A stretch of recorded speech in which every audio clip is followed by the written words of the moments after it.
Shalom saudara-saudara terkasih di dalam Tuhan Yesus Kristus. Ketemu lagi bersama saya Roni Agus hari ini di dalam memberikan inspirasi di dalam hidup kamu. Tema saya hari ini yaitu tentang sakit hati. Sebelum kita membahas tentang hal ini, saya mengajak saudara-saudara untuk bersatu di dalam doa. Terima kasih Allah Bapa kami di dalam surga. Terima kasih ya Yesus buat segala kebaikan-Mu. Buat apa yang Kau berikan hari ini di dalam hidup kami. Tak henti-hentinya biarlah kami tetap selalu mengucap syukur Tuhan. Karena semua itu adalah anugerah yang Kau berikan di dalam kehidupan kami. Sebentar juga kami akan mendengarkan sebagian dari kebenaran firman-Mu.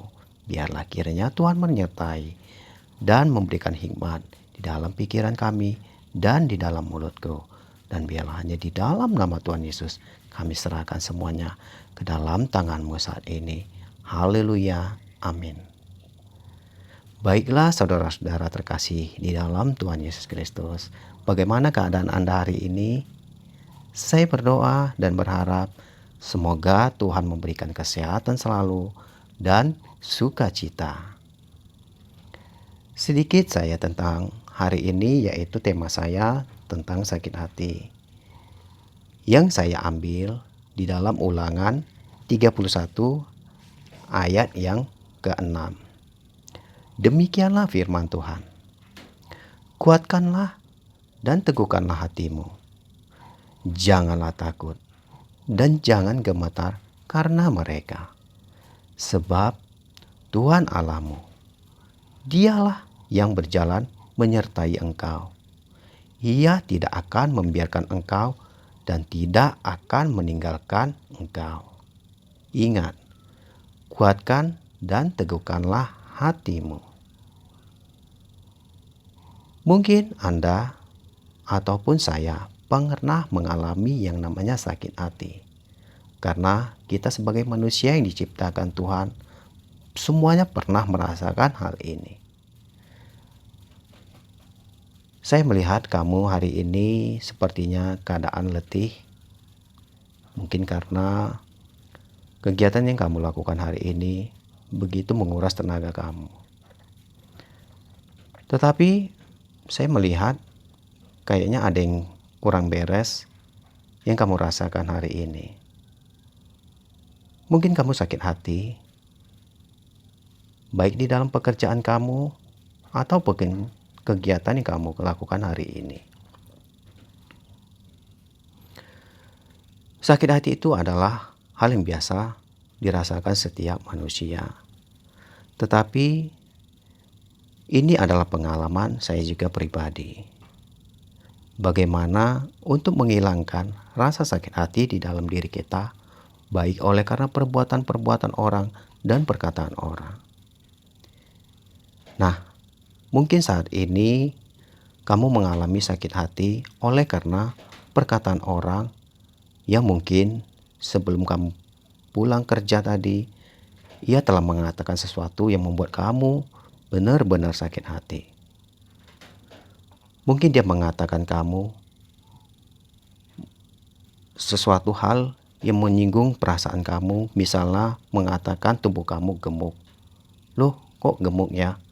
Semakin hari saya melihat kamu semakin bertambah gemuk. Dan kamu sesaat kemudian mungkin merasa hal itu adalah sebagai perkataan yang benar-benar membuat hati kamu begitu perih. Apalagi dia mengatakannya di depan orang ramai. Di satu sisi mungkin perkataan dia itu ada benarnya juga. Sehingga kamu tidak mau kalah. Kamu mengatakan hal sebaliknya. Kenapa dia mengatakan itu? Sehingga kamu berdebat, hingga kamu bisa menaklukkan dia. Dan saat ini saya melihat kamu dalam keadaan yang begitu tidak bisa menghilangkan rasa sakit hati itu. Saat ini saya mengajak kamu untuk melakukan hal ini. Coba angkat tangan kananmu dan letakkan di bahu kirimu.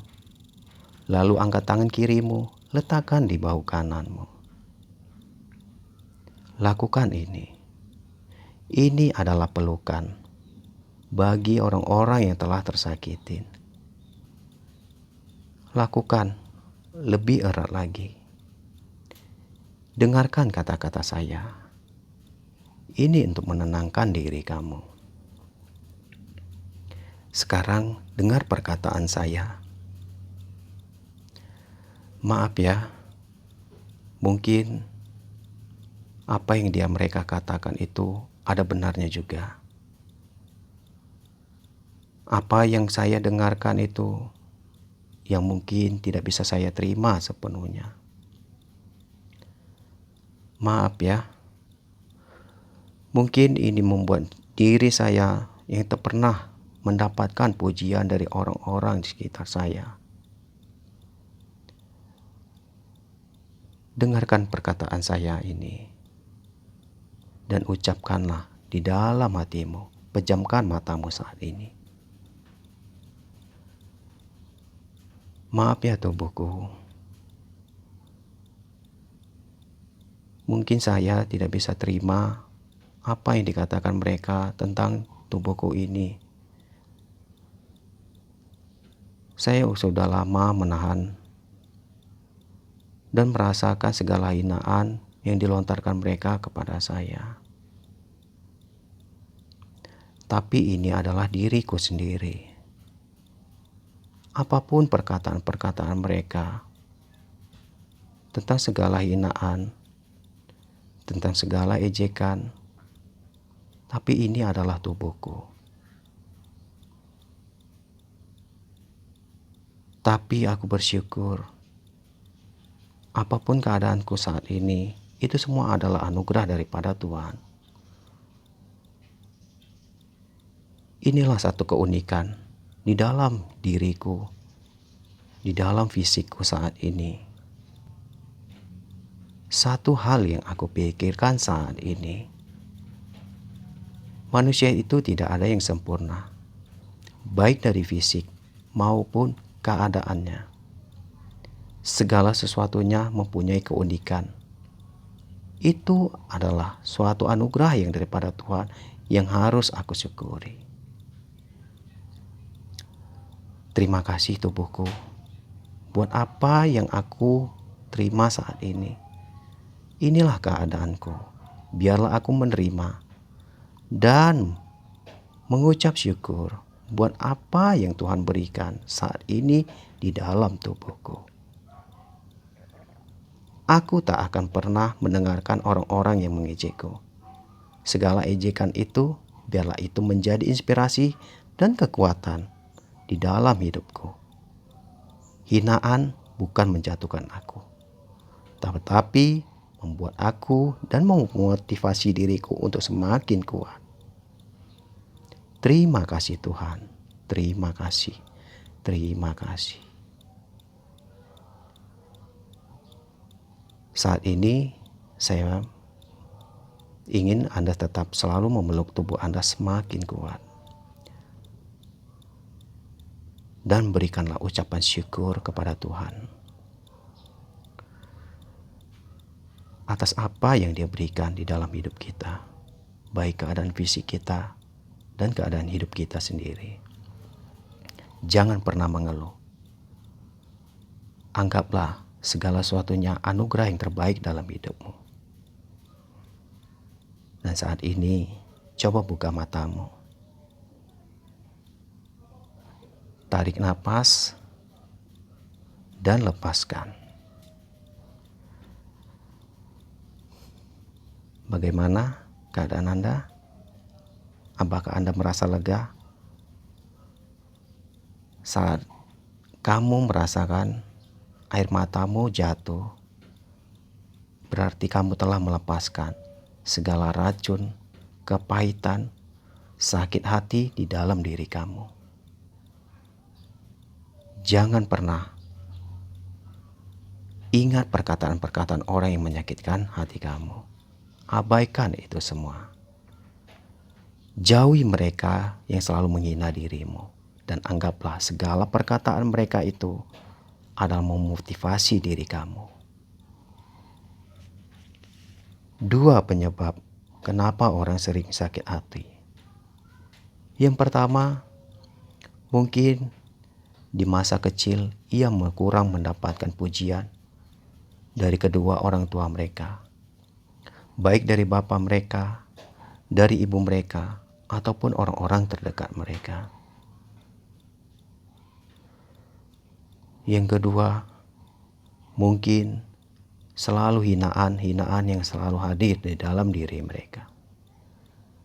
Saya punya pengalaman yang baik di dalam keluarga saya, terutama kepada anak perempuan saya, di mana waktu kecil dahulu ia yang begitu susah untuk makan, sehingga kelihatan fisiknya yang sangat kurus dan selalu diejek-ejek temannya. Suatu saat dia mengalami suatu penyakit yang sampai membuat dia harus menginap di ruangan ICU. Dan puji Tuhan, Tuhan memberi kesembuhan bagi dia. Benar atau tidaknya kata orang, kalau orang habis diinfus biasanya dia mengalami perubahan di dalam tubuhnya. Misalnya ia menjadi kuat makan dan menjadi seorang yang gemuk. Dan itu benar-benar terjadi kepada anak saya yang perempuan. Dia tidak pernah memikirkan apa yang dia akan makan. Dia akan terus makan. Sehingga rasa laparnya itu bisa terpenuhi. Dan satu kali saya bercanda kepada dia dan mengatakan bahwa badan dia terlalu gemuk. Tapi tidak pernah dia mengindahkan kata-kata saya. Dia terus makan dan makan. Ini satu pengajaran bagi diri saya. Mungkin dia selalu diejek dan menganggap hal itu bukan suatu hal yang penting, yang bisa membuat dia untuk melakukan tindakannya makan dan selalu makan. Ini yang perlu kita contoh di dalam kehidupan kita sehari-hari. Dimanapun itu, apapun yang kita lakukan, baik di dalam keseharian kita dan kegiatan kita. Kamu mungkin pernah merasakan hal ini di dalam diri kamu. Sering orang mengejek kamu, sering orang menjelek-jelekan kamu. Tapi selama apa yang kamu rasa benar, baik itu di mata Tuhan dan sesuai dengan kebenaran, kamu tidak perlu takut. Segala sesuatunya itu ada sebab akibatnya. Apapun keburukan orang yang ditutupi, suatu saat akan terbongkar kembali. Dan itu saya sudah rasakan di dalam kepribadian saya sendiri. Bagaimana? Hai orang gemuk, apakah kamu masih tersinggung juga oleh perkataan-perkataan orang yang mengejek kamu? Anggaplah segala perkataan mereka karena mereka tidak bisa seperti kamu. Ini satu keunikan yang ada dalam diri kita. Jangan biarkan mereka mengejek kamu untuk menjatuhkan kamu. Tapi biarlah ejekan itu berubah menjadi suatu motivasi yang membuat kita semakin bersyukur oleh kebaikan Tuhan dalam diri kita. Saya berharap jika ini berguna, lakukanlah terapi yang baru saya ajarkan kepada kamu. Jika berkenan, ulangi video ini dan tonton berulang-ulang. Anda juga bisa membagikannya kepada orang-orang di sekitar Anda. Jika hal ini sangat membuat Anda semakin kuat. Jadi mulai hari ini, apapun sakit hati kita, baik oleh perkataan orang-orang di sekitar kita, jadikan itu sebagai pemacu supaya kita bisa memperbaiki hidup kita untuk menjadi lebih baik. Oke, bersama saya Roni Agus Irfani, saat ini biarlah hidup kita semakin dikuatkan. Saya mengajak saudara-saudara saat ini untuk bersatu di dalam doa. Terima kasih Allah Bapakku, terima kasih Yesusku. Di mana hari ini Tuhan kami belajar tentang sakit hati yang tidak perlu kami tanamkan di dalam diri kami. Biarlah melalui kebenaran firman-Mu, hati kami semakin dibaharui. Kami yakin dan percaya saat kami serahkan semua apapun permasalahan hidup kami merasa kami diberikan kesegaran dan sukacita selalu daripada Engkau. Dan biarlah hanya di dalam nama Tuhan Yesus Kristus kami serahkan semuanya ke dalam tangan-Mu saat ini. Haleluya. Amin. Terima kasih buat teman-temanku. Biarlah kiranya hidup kita semakin diberkati. Tuhan selalu bersatu di dalam Engkau. Haleluya. Amin.